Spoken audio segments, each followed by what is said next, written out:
Hello and welcome back for day 363. Today we will be reading from the Apocryphal book of 2nd Maccabees, chapters 9 and 10, the Apocryphal book of Ecclesiasticus, chapter 49, and Revelation, chapter 20. 2nd Maccabees, chapter 9.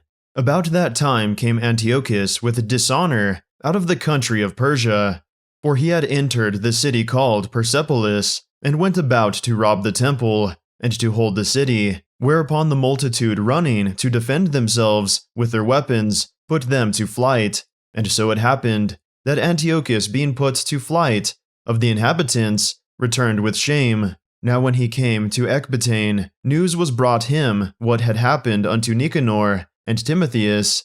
Then swelling with anger, he thought to avenge upon the Jews the disgrace done unto him by those that made him flee. Therefore commanded he his chariotmen to drive without ceasing, and to dispatch the journey, the judgment of God now following him. For he had spoken proudly in this sort, that he would come to Jerusalem, and make it a common burying place of the Jews. But the Lord Almighty, the God of Israel, smote him with an incurable and invisible plague. Or as soon as he had spoken these words, a pain of the bowels that was remediless came upon him, and sore torments of the inner parts. And that most justly, for he had tormented other men's bowels with many and strange torments. Howbeit he nothing at all ceased from his bragging, but still was filled with pride, breathing out fire in his rage against the Jews, and commanding to haste the journey. But it came to pass that he fell down from his chariot, carried violently, so that having a sore fall, all the members of his body were much pained. And thus he that a little afore thought he might command the waves of the sea, so proud was he beyond the condition of man, and weigh the high mountains in a balance, was now cast on the ground, and carried in an horse litter, shewing forth unto all the manifest power of God, so that the worms rose up out of the body of this wicked man, and whilst he lived in sorrow and pain, his flesh fell away, and the filthiness of his smell was noisome to all his army. And the man that thought a little afore he could reach to the stars of heaven, no man could endure to carry for his intolerable stink. Here therefore, being plagued, he began to leave off his great pride, and to come to the knowledge of himself by the scourge of God, his pain increasing every moment. And when he himself could not abide his own smell, he said these words, "It is meet to be subject unto God, and that a man that is mortal should not proudly think of himself if he were God." This wicked person vowed also unto the Lord, who now no more would have mercy upon him, saying thus, that the holy city, to the which he was going in haste, to lay it even with the ground, and to make it a common burying place, he would set at liberty.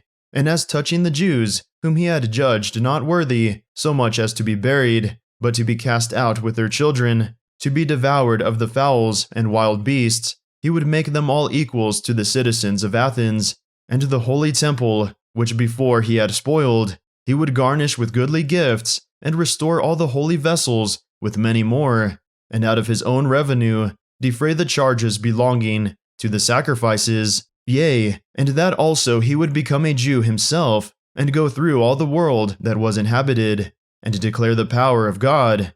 But for all this, his pains would not cease, for the just judgment of God was come upon him. Therefore, despairing of his health, he wrote unto the Jews the letter underwritten, containing the form of a supplication, after this manner: Antiochus, king and governor, to the good Jews, his citizens, wisheth much joy, health, and prosperity. If ye and your children fare well, and your affairs be to your contentment, I give very great thanks to God, having my hope in heaven. As for me, I was weak, or else I would have remembered kindly your honor and goodwill, returning out of Persia, and being taken with a grievous disease, I thought it necessary to care for the common safety of all, not distrusting mine health, but having great hope to escape this sickness. But consider that even my father, at what time he led an army into the high countries, appointed a successor, to the end that, if anything fell out contrary to expectation, or if any tidings were brought that were grievous, they of the land, knowing to whom the state was left, might not be troubled. Again, considering how that the princes that are borderers and neighbors unto my kingdom wait for opportunities, and expect what shall be the event, I have appointed my son Antiochus king, whom I often committed and commended unto many of you when I went up into the high provinces, to whom I have written as followeth.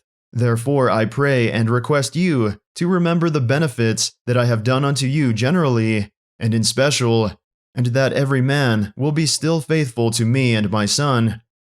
For I am persuaded that he, understanding my mind, will favorably and graciously yield to your desires. Thus the murderer and blasphemer, having suffered most grievously, as he entreated other men, so died he a miserable death in a strange country in the mountains. And Philip, that was brought up with him, carried away his body, who also fearing the son of Antiochus, went into Egypt to Ptolemais Philometor. 2 Maccabees chapter 10.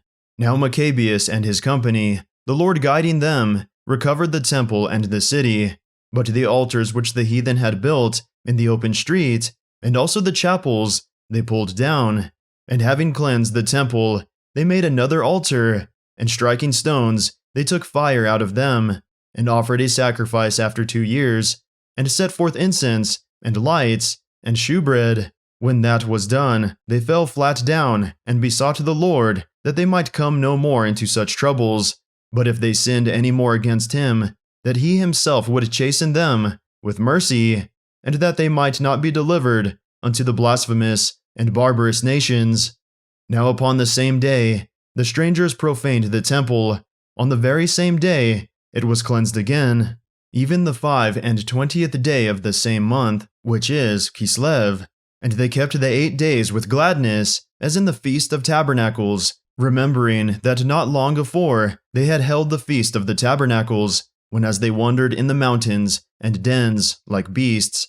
Therefore they bare branches, and fair boughs, and palms also, and sang psalms unto him that had given them good success in cleansing his place. They ordained also by a common statute and decree that every year those days should be kept of the whole nation of the Jews, and this was the end of Antiochus, called Epiphanes. Now will we declare the acts of Antiochus Eupator, who was the son of this wicked man, gathering briefly the calamities of the wars. So when he was come to the crown, he set one Lysias over the affairs of his realm, and appointed him his chief governor of Seleucia and Phoenice, for Ptolemais that was called Macron, choosing rather to do justice unto the Jews for the wrong that had been done unto them, endeavored to continue peace with them. Whereupon, being accused of the king's friends before Eupator, and called traitor at every word, because he had left Cyprus, that Philometor had committed unto him, and departed to Antiochus Epiphanes, and seeing that he was in no honorable place, he was so discouraged that he poisoned himself, and died. But when Gorgias was governor of the holds, he hired soldiers, and nourished war continually with the Jews, and therewithal the Idumeans, having gotten into their hands the most commodious holds, kept the Jews occupied, and receiving those that were banished from Jerusalem, they went about to nourish war. Then they that were with Maccabeus made supplication, and besought God that he would be their helper, and so they ran with violence upon the strongholds of the Idumeans, and assaulting them strongly, they won the holds, and kept off all that fought upon the wall, and slew all that fell into their hands, and killed no fewer than 20,000. And because certain, who were no less than 9,000, were fled together into 2 very strong castles, having all manner of things convenient to sustain the siege, Maccabeus left Simon, and Joseph, and Zacchaeus also, and them that were with him, who were enough to besiege them, and departed himself unto those places which more needed his help. Now they that were with Simon, being led with covetousness, were persuaded for money through certain of those that were in the castle, and took 70,000 drams, and let some of them escape. But when it was told Maccabeus what was done, he called the governors of the people together, and accused those men that they had sold their brethren for money, and set their enemies free to fight against them. So he slew those that were found traitors, and immediately took the 2 castles. And having good success with his weapons in all things he took in hand, he slew in the 2 holds more than 20,000. Now Timotheus, who the Jews had overcome before, when he had gathered a great multitude of foreign forces, and horses out of Asia, not a few, came as though he would take Jewry by force of arms. But when he drew near, they that were with Maccabeus turned themselves to pray unto God, and sprinkled earth upon their heads, and girded their loins with sackcloth, and fell down at the foot of the altar, and besought him to be merciful to them, and to be an enemy to their enemies, and an adversary to their adversaries, as the law declareth. So after the prayer they took their weapons, and went on further from the city, and when they drew near to their enemies, they kept by themselves. Now the sun being newly risen, they joined both together, the one part having together, with their virtue, their refuge also unto the Lord, for a pledge of their success and victory, the other side making their rage leader of their battle. But when the battle waxed strong, there appeared unto the enemies from heaven 5 comely men upon horses, with bridles of gold, and 2 of them led the Jews, and took Maccabeus betwixt them, and covered him on every side weapons, and kept him safe, but shot arrows and lightnings against the enemies, so that being confounded with blindness, and full of trouble, they were killed. And there were slain of footmen 20,000, and 500, and 600 horsemen. As for Timotheus himself, he fled into a very stronghold, called Galra, where Chaereas was governor. But they that were with Maccabeus laid siege against the fortress courageously 4 days, and they that were within, trusting to the strength of the place, blasphemed exceedingly, and uttered wicked words. Nevertheless, upon the 5th day early, 20 young men of Maccabeus' company, inflamed with anger because of the blasphemies, assaulted the wall manly, and with a fierce courage, killed all that they met withal. Others likewise ascending after them, whiles they were busied with them that were within, burnt the towers, and kindling fires burnt the blasphemers alive, and others broke open the gates, and, having received in the rest of the army, took the city, and killed Timotheus, that was hid in a certain pit, and Chaereas his brother, with Apollophanes. When this was done, they praised the Lord with psalms and thanksgiving, who had done so great things for Israel, and given them the victory. The Apocryphal Book of Ecclesiasticus, chapter 49. The remembrance of Josias is like the composition of the perfume that is made by the art of the apothecary. It is sweet as honey in all mouths, and as music at a banquet of wine.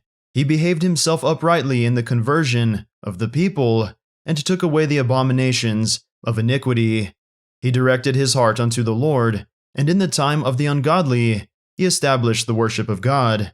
All, except David, and Ezekias, and Josias, were defective, for they forsook the law of the Most High. Even the kings of Judah failed. Therefore he gave their power unto others, and their glory to a strange nation.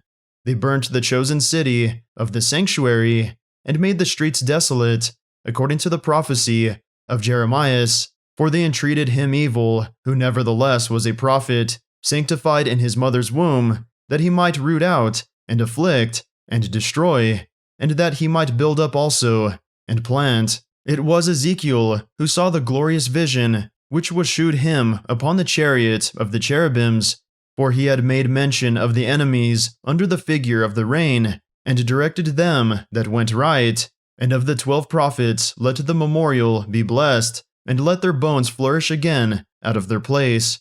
For they comforted Jacob, and delivered them by assured hope. How shall we magnify Zerubbabel? Even he was as a signet on the right hand. So was Jesus the son of Josedech, who in their time builded the house, and set up an holy temple to the Lord, which was prepared for everlasting glory. And among the elect was Nehemias, whose renown is great, who raised up for us the walls that were fallen, and set up the gates and the bars, and raised up our ruins again. But upon the earth was no man created like Enoch, for he was taken from the earth. Neither was there a young man born like Joseph, a governor of his brethren, a stay of the people. whose bones were regarded of the Lord. Sem and Seth were in great honor among men, and so was Adam above every living thing in creation.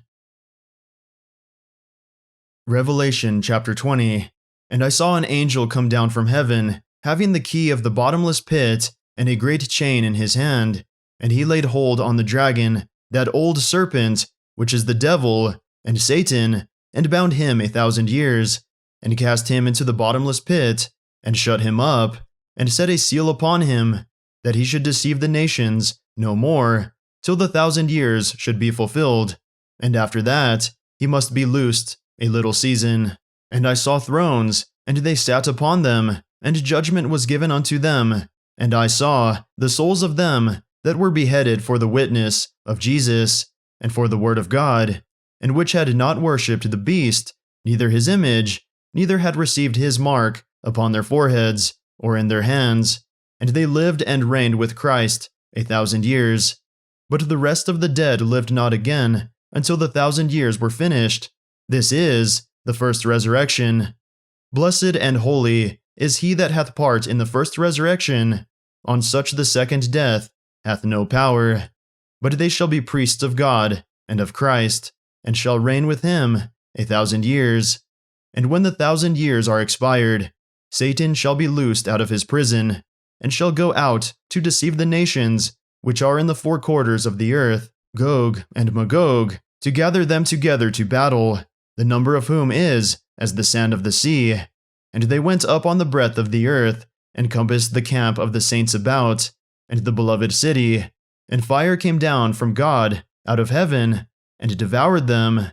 And the devil that deceived them was cast into the lake of fire and brimstone, where the beast and the false prophet are, and shall be tormented day and night forever and ever. And I saw a great white throne, and him that sat on it, from whose face the earth and the heaven fled away, and there was found no place for them. And I saw the dead, small and great, stand before God, and the books were opened, and another book was opened, which is the book of life. And the dead were judged out of those things which were written in the books, according to their works. And the sea gave up the dead which were in it, and death and hell delivered up the dead which were in them. And they were judged every man according to their works. And death and hell were cast into the lake of fire. This is the second death. And whosoever was not found written in the book of life was cast into the lake of fire. That concludes our reading for the day. May the Lord bless everyone listening with strength, health, and courage, today and always.